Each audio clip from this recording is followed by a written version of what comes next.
दोस्तों प्रेपोजिशन एक बहुत डिफ़िकल्ट टॉपिक है जिसे हम कंफ्यूजिंग टॉपिक भी कह सकते हैं।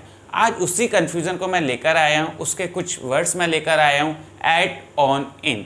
जैसे आप कहते हैं ऑन टाइम या in time, eight the and या इन द एंड। आज ये 4 एक्सप्रेशंस मैं आपके क्लियर करूंगा कौन सा एक्सप्रेशन कब आएगा, और इस वीडियो को देखने के बाद आप कभी कंफ्यूज नहीं रहेंगे। बस आपको एक काम करना है, इस वीडियो को एंड तक देखना है। चलिए स्टार्ट करते हैं आज का पहला वर्ड।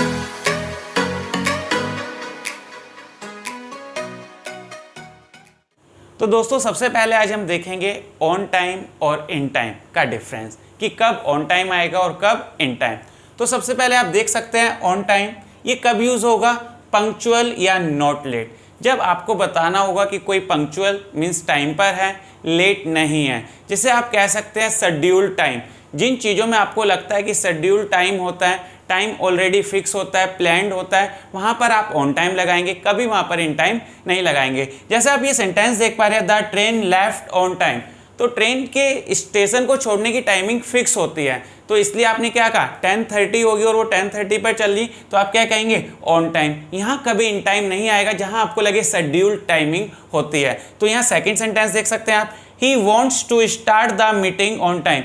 तो जो मीटिंग होती है उसका आप टाइम देखेंगे फिक्स होता है, तो वो चाहता है कि वो मीटिंग को हमेशा टाइम पर स्टार्ट करे। मींस 10 बजे है तो वो 10 बजे ही उसे स्टार्ट करे। तो ऑन टाइम का मतलब क्या होता है? सिर्फ एग्जैक्ट उसी टाइम पर। तो कोई चीज़ अगर 10 बजे होनी है तो वो 10 बजने में 5 मिनट पर भी नहीं हो सकती। अगर कोई ट्रेन 10 बजे स्टेशन को छोड़ना है तो वो 9:55 पर नहीं छोड़ सकती। तो दिस इज ऑन टाइम। अब देखते हैं इन टाइम का भी यूज होगा। इन टाइम मतलब होता है सून इनफ, मीन्स समय रहते। मीन्स अगर 10 बजे की ट्रेन है तो आप रेलवे स्टेशन पर आप 10 बजे नहीं पहुंचते हैं, आप इन टाइम पहुंचते हैं। मीन्स आप 9:45 तक पहुंच सकते हैं, 9:50 तक पहुंच सकते हैं, 9:30 तक भी पहुंच सकते हैं। तो ये सब जो टाइम की रेंज होती है ये इन टाइम में आएगी। जैसे आप इस सेंटेंस को देख सकते हैं, I will be home in time to have lunch.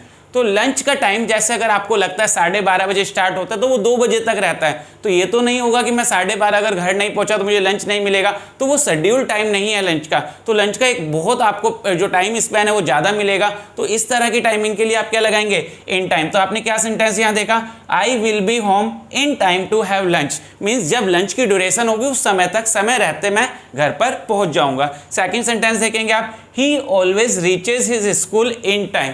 तो स्कूल अगर 1 बजे स्टार्ट होता है या सुबह 7 बजे स्टार्ट होता है तो बच्चा 7 बजे थोड़ी पहुंचता है, तो वो इन टाइम में पहुंचता है। हो सकता है 5 मिनट पहले, 10 मिनट पहले, 15 मिनट पहले।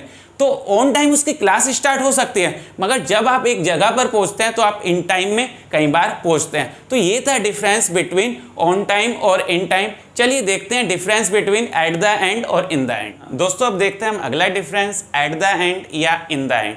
कब एट द एंड आएगा और कब इन द एंड। और बहुत इजी डिफरेंस है ये।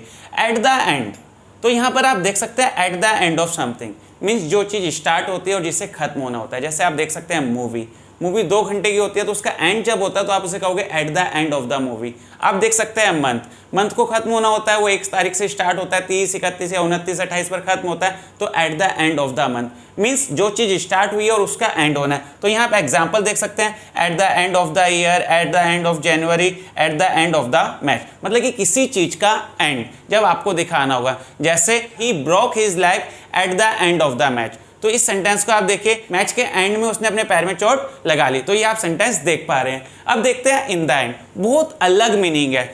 जब तक नहीं पता, जब तक आप कंफ्यूज होते हैं, जब पता लग जाएगा कंफ्यूजन अभी आपकी ओवर हो जाएगी। क्योंकि इन द एंड का मतलब होता है फाइनली, मीन्स आखिरकार। इन द एंड का मतलब क्या होता है? फाइनली मीन्स आखिरकार। आप कहते हैं ना कि मैं बहुत थक गया था, मेरे से अब नहीं हो रहा था, आखिरकार मैं घर चला गया। तो इस तरीके से आप देख रहे हैं एट द एंड और इन द एंड में बड़ा डिफरेंस है। जब तक नहीं पता, जब तक डिफिकल्ट है, मगर जैसे ही आज आपको पता लगा अब आप इसमें कभी कंफ्यूज नहीं होंगे। तो आप देख सकते हैं एक sentence, I got more and more angry. भाई मुझे बहुत गुस्सा आ रहा था, इन द एंड आखिरकार मैंने क्या करा, मैं रूम छोड़कर चला गया। तो आप देख पा रहे हैं eight the end of January, but in the end of January आप नहीं बोलोगे। Eight the end of the month बोलोगे, मगर इन द एंड ऑफ मंथ नहीं बोलोगे। यहाँ आपको क्या कहना होता है? जब आपको ऐसा सेंस देना होता है आखिरकार, फाइनली आपने क्या स्टेप लिया, तो उसमें इन द एंड आएगा, उसमें कभी एट द एंड नहीं आएगा। चलिए देखते हैं कुछ और एग्जाम्पल्स। तो दोस्तों कुछ और एग्जाम्पल्स देखते हैं ताकि आपका कंसेप्ट और ज़्यादा क्लियर हो जाए और आप समझ पाएं आपको आया या नहीं आया। चलिए देखते हैं पहला example, I started the class. तो आपको पता है क्लास एक शेड्यूल टाइम पर स्टार्ट होगी, तो वहाँ पर आपको क्या पता है कि ऑन टाइम आएगा। तो यहाँ बिना सोचे समझे, ज़्यादा कंफ्यूज हुए बिना आप बता सकते हैं कि यहाँ ऑन टाइम आएगा। क्यों? क्योंकि ऑन टाइम कब आता है? जब कोई चीज़ शेड्यूल्ड होती है, प्लान्ड होती है। तो यहाँ आपने क्या कहा? ऑन टाइम आएगा। अगला सेंटेंस देखते हैं, the match was suppose to start at 10:30।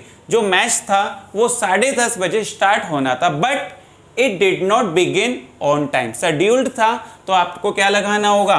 On time. चलिए देखते हैं अगला example, I have sent your birthday gift. भाई मैंने आपका गिफ्ट भेज दिया है और मैं उम्मीद करता हूं इट अराइव्स इन टाइम, समय रहते पहुंच जाएगा। मीन्स अगर जन्मदिन 22 तारीख का है तो वो 21 तक, 20 तक या 22 तक, मीन्स इन टाइम, उस ड्यूरेशन में पहुंच जाएगा। इट डजेंट मीन कि जब वो केक काट रहा होगा जब भी वो गिफ्ट वहां पहुंचेगा। तो ऑन टाइम तो हम बोल नहीं सकते क्योंकि उसका टाइम हमने शेड्यूल नहीं करा है, हमने तो बस ये उम्मीद करी है कि वो इन टाइम मतलब कि सही टाइम पर पहुंच जाएगा। तो दोस्तों देखते हैं अब अगला क्वेश्चन, फोर्थ क्वेश्चन यहाँ पर देख रहे हैं, fourth example, I have washed this shirt. भाई मैंने ये शर्ट धो दी है, I want to wear it this evening. भाई मुझे इस शाम को इसे पहनना है, I hope it will be dry. अब बताइए कोई कपड़ा सूखने का शेड्यूल टाइम हो सकता है कि वो 5 ही बजे सूखेगा? नहीं। हाँ, समय रहते हो सकता है कि जब आपको पार्टी में जाना उससे पहले पहले वो सूख जाए। तो आप यहाँ पर क्या लगाएंगे? आप यहाँ पर लगाएंगे इन टाइम। तो था ना कितना आसान कंसेप्ट कि आपने समझा कब ऑन टाइम आएगा और कब इन टाइम। चलिए देखते हैं कि एक्सरसाइज एट द एंड और इन द एंड पर। तो दोस्तों ये एक्सरसाइज आपके सामने है जहां पर आपको डिसाइड करना होगा एट आएगा या इन आएगा। पहला एग्जांपल आप देख पा रहे हैं, I will come dash the end of the month. मैंने कहा था ना जब ये of the month, of the film, of the match, of January जब भी आएगा आप क्या लगाएंगे? एट। तो आप क्या बोलेंगे? At the end of the month. तो बस आपको क्या याद रखना है? In the end of the month, in the end of the January नहीं आ सकता। चलिए अगला एग्जांपल देखते हैं, it took me a long time to find a job. भाई मुझे बहुत समय लगा जॉब ढूंढने में, dash the end I got a job in a hotel. तो आखिरकार मुझे कहाँ जॉब मिली? होटल में। तो मैं यहाँ किसी टाइमिंग की एंड तो नहीं दिखाया कि in the eight the end of the January, eight the end of the month, ये तो नहीं मैंने बताया। मैंने क्या कहा? आखिरकार। तो आप यहाँ क्या लगाएंगे? इन द एंड, आखिरकार आई got a job in a hotel. तो ये एट द एंड और इन द एंड बहुत ज़्यादा आसान है। एट द एंड ऑफ किसी चीज़ का एंड दिखा रहा होगा, जबकि इन द एंड का मीनिंग बहुत अलग है, उसका मतलब है आखिरकार। अगला सेंटेंस देखते हैं, all the players shook hands at the end of the match. ये आपको बहुत आसानी से अब समझ आ चुकी है बात। चलिए देखते हैं next example, Sumit had a lot of problems with his bike. भाई सुमित को बहुत प्रॉब्लम आ रही थी अपनी बाइक के साथ। आखिरकार आ रहा है ना सेंस आपके मन में? तो आप क्या बोलेंगे? इन द एंड, आखिरकार, ही sold and bought another one. भाई उसने उसे बेच दिया और एक दूसरी खरीद ली। तो ये था कंसेप्ट आज का, on time, in time, eight the and और इन द एंड के बीच में।